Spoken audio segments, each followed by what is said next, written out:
सबको नमस्कार।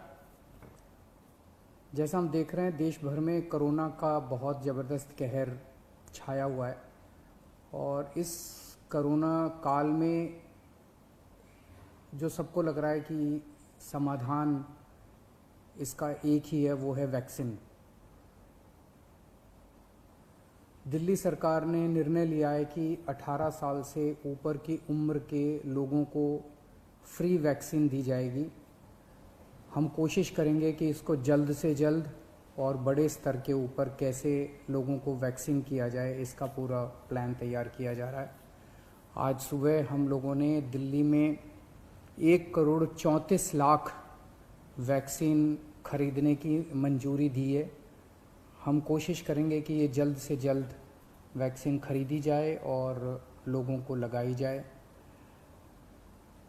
इस महामारी में वैक्सीन एक समाधान निकल के आ रहा है। वैक्सीन जिन लोगों को लगी है उनका एक तरफ कोरोना नहीं होता, या जिनको होता है उन लोगों को माइल्ड होता है।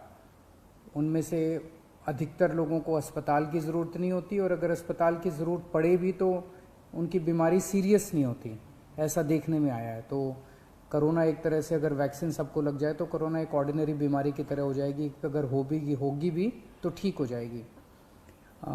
इंग्लैंड में, यूनाइटेड किंगडम में अभी कुछ महीने पहले तक कोरोना का इतनी ही ज़बरदस्त कहर था जैसे भारत के अंदर है, और वहाँ उन्होंने वैक्सीन बहुत बड़े स्तर के ऊपर अपने लोगों को लगाई। तो कोरोना के अंदर उस लहर के कम होने का, ख़त्म होने का एक बहुत बड़ा कारण एक्सपर्ट्स वैक्सीन को मानते हैं कि जिस इंटेंसिटी के साथ, एग्रेसिवनेस के साथ कोरोना वैक्सीन लगाई गई इंग्लैंड में, उसका कोरोना की लहर को ख़त्म करने में बड़ा योगदान रहा। वैक्सीन के एक निर्माता ने कहा है कि वो राज्य सरकारों को 400 रुपये में देंगे, दूसरे निर्माता ने कहा है कि वो राज्य सरकारों को 600 रुपये में देंगे, और केंद्र सरकार को दोनों 150 रुपये में देंगे। मेरी उम्मीद है कि इसको एक ही प्राइस होना चाहिए, अलग अलग प्राइस नहीं होने चाहिए। उनमें से एक निर्माता का मैं इंटरव्यू देख रहा था जो कह रहा था कि 150 रुपये में जब वो केंद्र सरकार को दे रहे हैं तो उसमें भी उनको फ़ायदा हो रहा है। तो अगर 150 रुपये में भी उनको फ़ायदा है, उसमें नुकसान नहीं है, तो 400 रुपये में और 600 रुपये में तो बहुत ज़्यादा फ़ायदा है। ये समय ऐसा है जो कि इंसानियत को मदद करने का समय है। ये समय ऐसा है जो प्रॉफिट कमाने का समय नहीं है। देश भर के अंदर केंद्र सरकार ने कई दवाइयों के प्राइसेस के ऊपर कैप लगाए। अलग अलग राज्य सरकारों ने हॉस्पिटल्स के प्राइसेस के ऊपर कैप लगाए कि अस्पताल जो हैं इससे ज़्यादा नहीं ले सकते दाम, इस चीज़ के इतने लेंगे, इस चीज़ के इतने लेंगे। ऐसे समय में जब सारा देश मिलके कोरोना की लड़ाई लड़ रहा है, मैं समझता हूँ एक तरफ मैं वैक्सीन मैन्युफैक्चरर से अपील करता हूँ कि एक तरफ वो खुद भी इस प्राइस को खुद ब खुद 150 रुपये पे ले आएंगे। पूरी ज़िंदगी पड़ी है प्रॉफिट कमाने के लिए। ये टाइम, कोरोना जब महामारी इतने बड़े स्तर पे फैली हुई है, लोगों से ये प्रॉफिट कमाने का टाइम नहीं है।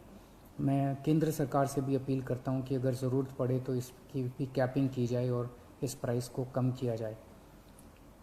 एक बात कि 18 साल से ऊपर की उम्र पे अभी लगाया जा रहा है, लेकिन इस महामारी के दौरान हमने देखा कि हमारे 18 साल से कम उम्र के जवान और बच्चे भी इसमें बहुत ज़्यादा संक्रमित हो रहे हैं। उनमें से कुछ लोगों की मौत भी हुई है। तो उनके लिए भी अब हमें सोचने का टाइम आ गया है कि अगर यही वैक्सीन्स उनको भी लगाई जा सकती हैं, उनके लिए भी सेफ़ और इफ़ेक्टिव हैं, तो यही वैक्सीन लगाई जाएं।